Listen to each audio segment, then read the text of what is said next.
Assalamualaikum warahmatullahi wabarakatuh. Ketemu lagi dengan Dea di sini. Hari ini kita akan membahas mengenai pre-implantation genetic testing atau PGT dan beberapa ilmu tentang biopsi. Keep on watching.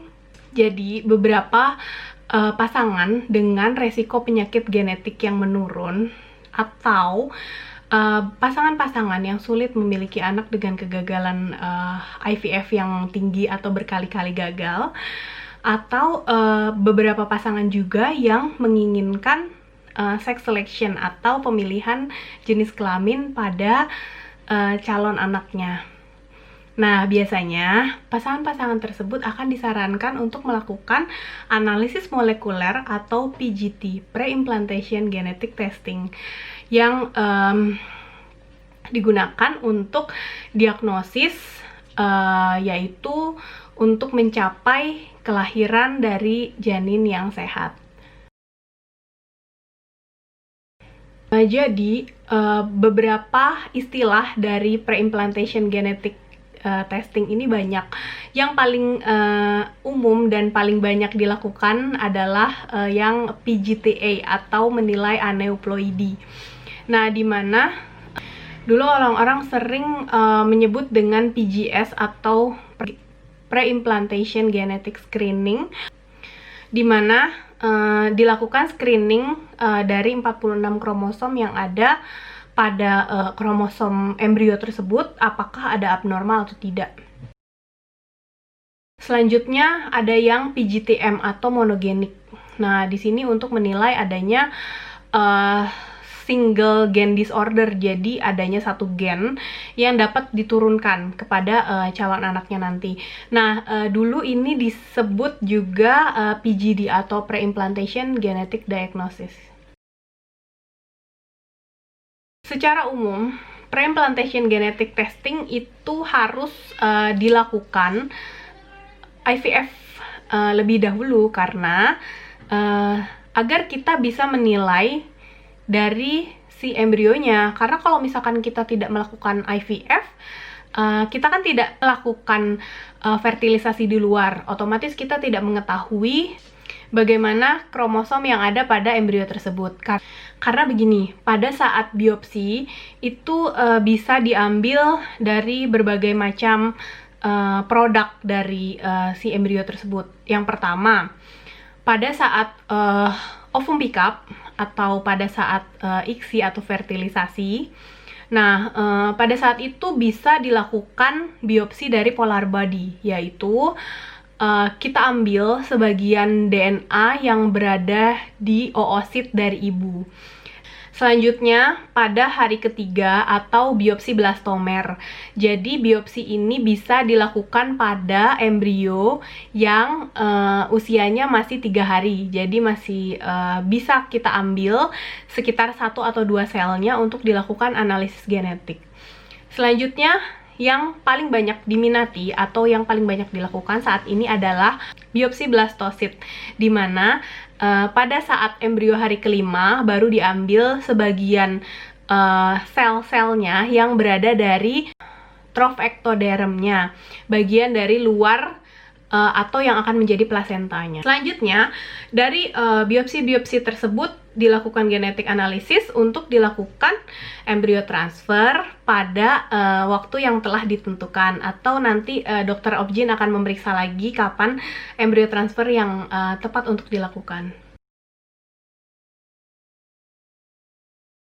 Nah, ini merupakan perkembangan embrio. Jadi dari embrio hari pertama hingga hari ketiga, pertama akan terjadi pembelahan menjadi 2 sel, selanjutnya akan menjadi 4 sel, dan terjadi 8 sel pada hari ketiga, yaitu blastomer. Yang ini kita bisa ambil 1 atau 2 selnya untuk kita cek analisis genetiknya. Dan selanjutnya hari keempat sampai ke-6, yaitu morula, blastosit. Dan bahkan kalau sudah sampai hatching itu sudah mendekati waktu implantasi. Jadi pada hari keempat sampai ke-6 biasanya yang diambil embrio yang pada saat blastosit untuk dilakukan analisis genetik.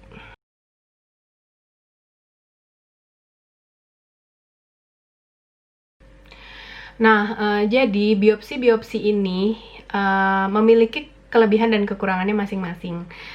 Pada saat yang tadi saya sebutkan, kalau pada saat biopsi polar body, dia kan hanya menilai kromosom atau DNA dari si ibu, jadi tidak menilai dari ayahnya juga. Untuk biopsi polar body atau badan polar itu sebetulnya ada kegunaannya juga. Misalkan dari ibu memiliki penyakit yang mutasi atau adanya mutasi kromosom, atau mungkin adanya kelainan dari gen ibu, itu kita bisa cek juga melalui biopsi dari polar body. Kalau yang cleavage atau yang biopsi blastomer, biasanya dulu ini paling diminati karena paling mudah dilakukan dan hasilnya cukup baik.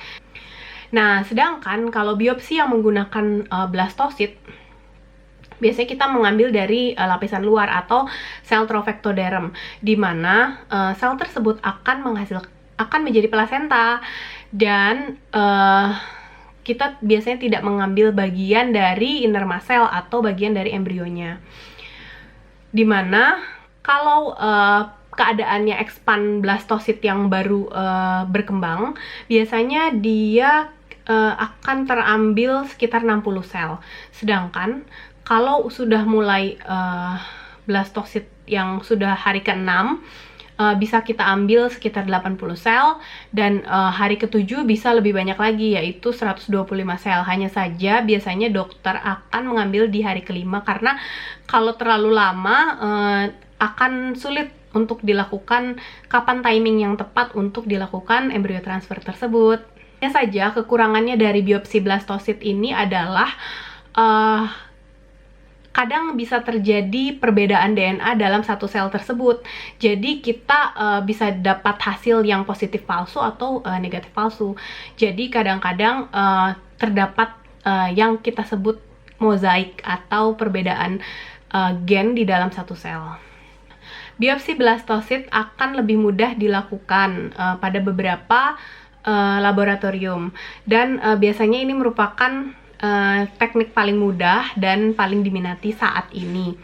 Lalu tidak ada bahaya atau tidak ada efek negatif terhadap si embrionya juga, dan tidak akan mempengaruhi implantasi sama sekali karena kita akan mengambilnya bukan di bagian dari embrionya.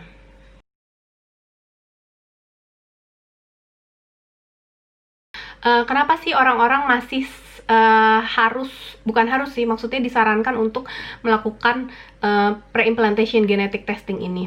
Jadi pada beberapa kegagalan dari IVF, dokter biasanya akan menyarankan untuk melakukan PGTA karena dengan melakukan ini kita sudah melakukan seleksi lebih dulu terhadap embrionya secara lebih dalam, atau kita bisa menilai DNA dari si embrio tersebut, sehingga embrio-embrio dengan DNA yang kurang baik akan disingkirkan dan tidak akan dilakukan frozen embryo transfer. Jadi itulah alasannya agar lebih hemat dalam penggunaan biaya apabila dilakukan frozen embryo transfer berkali-kali begitu. Tidak berbahaya terhadap si embrio tersebut. Begitu. Manfaat-manfaat dari biopsi embrio yaitu, pertama, kita bisa menentukan si embrio tersebut merupakan embrio perempuan atau laki-laki, dan biasanya pada orang tua dengan memiliki single gen disease atau defect single gen, atau adanya gangguan dari salah satu gen di dalam tubuhnya, misalkan adanya penyakit Tay-Sachs atau cystic fibrosis, kita bisa melakukan pengecekan sebelum dilakukan transfer embrio. Dengan cara ini meningkatkan keberhasilan dari kehamilan dan suksesnya dari kelahiran bayi yang sehat.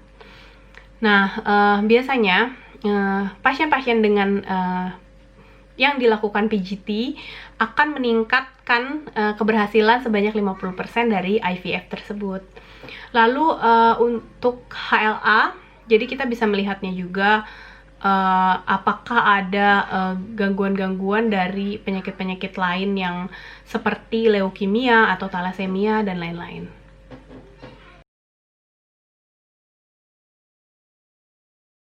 Masalahnya apa sih ketika dilakukan biopsi blastomer? Jadi bisa terjadi lisis atau kerusakan dari si sel-selnya tersebut. Jadi kalau misalkan tekniknya salah, si sel tersebut malah tidak akan bisa berkembang dengan baik. Adanya kerusakan pada saat dilakukan pembekuan, di mana pada beberapa penelitian yang dilakukan terhadap binatang atau mice, di mana survival rate-nya itu ternyata cukup rendah. Jadi kurang ini ya, kurang bisa bertahan si embrionya tersebut.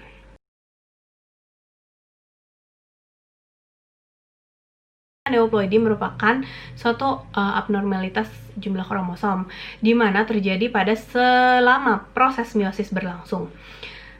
Biasanya 80% pada saat terjadi meiosis itu akan terjadi aneuploidy.